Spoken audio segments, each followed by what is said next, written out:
জীবনেও ভাবি নাই এরকম একটা কমপ্লিমেন্ট পাবো আজকে বিরিয়ানি রান্না করে। আসসালামু আলাইকুম, কেমন আছেন সবাই? শুক্রবারের দিনটা একটু অন্যরকম হয়, একটু দেরি করে ওঠা হয়, আর বিছানা থেকেই টের পেলাম ঝিরিঝিরি বৃষ্টি হচ্ছে, সাথে একটু একটু বাতাস।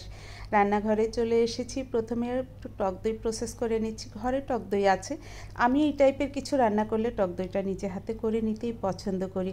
তারপর একটা কফি নিয়ে বেডরুমে যাব, ঠান্ডা হতে হতে কফিটা খেয়ে রান্নাঘরে চলে এসেছি।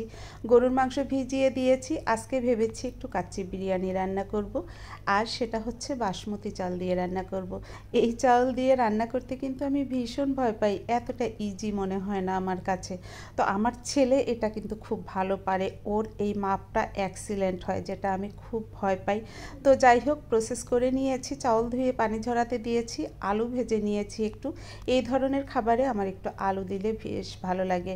তো মাংসটা আমি প্রেশার কুকারেই দেবো। শুক্রবারের সকালটা যেহেতু দেরি করে হয়, আবার নাস্তার টেবিলে বসে অহেতুক গল্পগুজব করতে করতেও রান্নাঘরে আসতে আমার দেরি হয়ে যায়। আজকেও সেটাই হয়েছে। আর তারপরে তো প্রেশার কুকার ছাড়া কোনো ওয়ে নাই। তো প্রেশার কুকারেই বিরিয়ানি আর মাংসটা আমি সব মশলাপাতি দিয়ে একসাথে হাতে মেখে বসিয়ে দেব। শুক্রবারের দিনটা সবাই বাসায় থাকে, দুপুরের খাবারটা একসাথে খেতে পারা এটা আমার কাছে ভীষণ আনন্দের লাগে। তো আমি রাইসের জন্য পানি দিয়ে দিয়েছিলাম, বলক এসে গিয়েছে, একটু গোটা গরম মশলা দিয়ে দিয়েছি। এখন চাউলটা দিয়ে দিলাম। এটার পাশে একদম ইনস্ট্যান্ট দাঁড়িয়ে থাকতে হবে, ওই যে বললাম বাসমতি চাল রাঁধতে আমার খুব বেশি ইজি মনে হয় না। 30 সেকেন্ডের ডিফারেন্সে এটা নষ্ট হয়ে যেতে পারে, মানে একটু নরম বেশি হয়ে গেলেই চাউলটা ভেঙে যাবে। তো প্রথমে যে ছাঁকনিটা নিয়েছিলাম সেটা ছোট হয়েছিল, পরে একটা বড় ছাঁকনি নিয়েছি। আর গোটা গরম মশলাগুলো এখন তুলে নেব। এই গোটা গরম মশলা কোনো খাবারে আমি আমার ছেলে একদম পছন্দ করি না। তো যাই হোক, রাইসটাও পারফেক্ট হয়ে গিয়েছে আমার মনে হচ্ছে, মাংসটা তো হয়েছেই।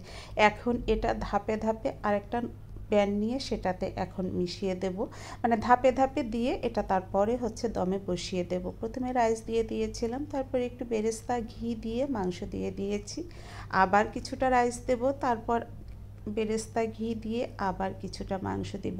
এভাবেই ধাপে ধাপে বসিয়ে নিয়ে আমি এটা দমে দিয়ে যাব। যদিও বাসায় আজকে আমরা নিজেরাই শুধু, আর কোনো গেস্ট নাই।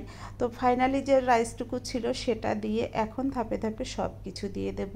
কিছুটা জাফরান গুলে রেখেছিলাম, যে কোনো কাচ্চি বা বিরিয়ানিতে একটু জাফরান দিলে কিন্তু দেখতে ভালো লাগে। তারপরে হচ্ছে বেরেস্তা দিয়ে দিয়েছি ফ্লেভারের জন্য, কিছু কাঁচামরিচ, তারপর একটু বেশি করে ঘি দিয়ে দিলাম। এটা এখন দমে দিয়ে দেব। আমার কাজ কেমন হয় সে আর কি বলবো, ওই দেখেন সব কিছু ভুলে যাই। আলুটা কিন্তু ভেজে পাশেই রেখেছিলাম, কিন্তু দিতে মনে নাই। এখন এটা গুতিয়ে গুতিয়ে ভিতরে দিয়ে দেবার চেষ্টা করছি, এটাই হচ্ছে আমি। তো যাই হোক, গোসল নামাজ শেষ করে চলে এসেছি, দমে রেখে গিয়েছিলাম। ফাইনালি দারুণ একটা ফ্লেভার হয়েছে। আর যে রাইসটার জন্য আমি ভয় পাচ্ছিলাম সেটা একদম পারফেক্ট হয়েছে। খেতে বসে এত বেশি প্রশংসা করেছে সবাই। ছেলে তো বলছিল এটা দেখে মনে হচ্ছে যে কাচ্চি ভাই অথবা সুলতান ডাইনের বিরিয়ানি। আলহামদুলিল্লাহ।